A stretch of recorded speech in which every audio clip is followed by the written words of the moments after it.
फटाफट खबरें देखें सिर्फ 30 सेकंड में डाउनलोड करें तक ऐप। नमस्कार, राम राम। मेरा नाम है सोनिया सत्यानीता और आप देखना शुरू कर चुके हैं हरियाणा तक। हरियाणा में पंचायत चुनाव कब होंगे, ये सवाल करीबन 1.5 साल से ज्यादा समय से सबके जहन में है। 23 फरवरी 2021 को पंचायतों का कार्यकाल खत्म हो चुका है।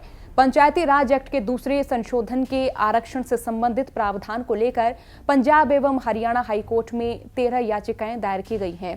पहले कोरोना के चलते सरकार ने ये चुनाव नहीं करवाने का हाईकोर्ट को आश्वासन दिया था। इस मामले में हरियाणा सरकार अर्जी दायर करके ये कह चुकी है कि वो चुनाव कराने को तैयार है, लिहाजा हाईकोर्ट इसके लिए इजाजत दे।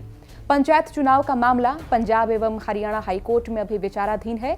हाईकोर्ट में पहले 18 जनवरी को सुनवाई होनी थी, जिसे टालकर 31 जनवरी कर दिया गया था, पर हाईकोर्ट की वेबसाइट पर इस मामले की सुनवाई की तारीख 22 सितंबर 2022 डाल दी गई। इस अपडेट को देखते ही चारों ओर चर्चाएं तेज हो गई थी। जो चुनाव लड़ना चाहते हैं वे भी सख्ते में आ गए थे, लेकिन राहत की बात यह है कि ये तारीख सही नहीं है। अभी हाईकोर्ट की छुट्टियां चल रही हैं, जिस कारण अभी कोई सुनवाई नहीं हो रही है और 22 सितंबर की तारीख हाईकोर्ट ने नहीं दी है। इसे कर्मचारियों की गलती कह लें या फिर आम रूटीन में लगाई तारीख कह लें। अब अगली सुनवाई 8 फरवरी को हो सकती है। अगर ऐसा नहीं हो पाता है तो पक्षकार या फिर वकील अगली सुनवाई के लिए एप्लीकेशन डाल सकते हैं।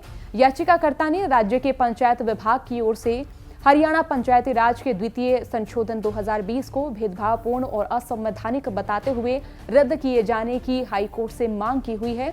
हाईकोर्ट को बताया जा चुका है कि इस संशोधन के तहत की जारी नोटिफिकेशन में पंचायती राज में 8% सीटें BCA वर्ग के लिए आरक्षित की गई हैं और ये तय किया गया है कि न्यूनतम सीटें 2 से कम नहीं होनी चाहिए। याचिकाकर्ता के अनुसार ये दोनों ही एक दूसरे के उलट हैं, क्योंकि हरियाणा में 8% के अनुसार सिर्फ 6 जिले हैं जहां 2 सीटें आरक्षण के लिए निकलती हैं, तो वहीं 18 जिलों में सिर्फ 1 सीट आरक्षित की जानी है।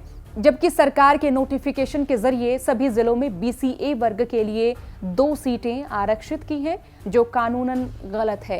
हाईकोर्ट ने सरकार को कहा था कि वो चाहे तो आरक्षण के नए प्रावधान को निलंबित कर पुराने नियमों के तहत चुनाव करवा सकती है। खंडपीठ ने कहा कि सरकार ने अंडरटेकिंग कर दी है, जब तक याचिका पर फैसला नहीं होता तब तक चुनाव नहीं करवा रहे हैं। हाईकोर्ट ने सरकार को अंडरटेकिंग पर रुख स्पष्ट करने या पुराने नियमों के तहत चुनाव करवाने का आदेश दिया था। अगर 8 फरवरी को भी सुनवाई नहीं होती है तो पक्षकार हाईकोर्ट में अपील दायर कर सकते हैं कि पंचायत चुनाव पहले ही लेट हो चुके हैं और अगर अब भी लेट होते हैं तो ये पंचायती राज पर सीधा सीधा असर करेगा, या फिर ये कहें कि इससे सीधा सीधा पंचायती राज पर असर होगा। इस केस में कोर्ट का फैसला और बहस होनी बाकी है।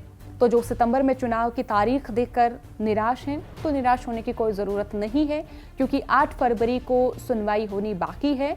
अगर मान लें कि फरवरी को सुनवाई नहीं होती है तो उम्मीद जताई जा रही है कि फरवरी के आखिरी या फिर मार्च के पहले हफ्ते में तारीख दे दी जाएगी। अब इस केस में केवल बहस होनी बाकी है, सभी दलीलें पूरी हो चुकी हैं, तो पूरी उम्मीद है कि 8 फरवरी को चुनाव की तारीखों का ऐलान हो जाएगा, या फिर ये कहें कि आखिरी जो निर्णय है वो 8 फरवरी को स्पष्ट हो जाएगा। आपका इस मसले के बारे में क्या सोचना है, क्या कहना है, आप हमें कमेंट कर बता सकते हैं। इसके साथ ही हरियाणा तक के साथ जुड़े रहिएगा। राम राम, नमस्कार।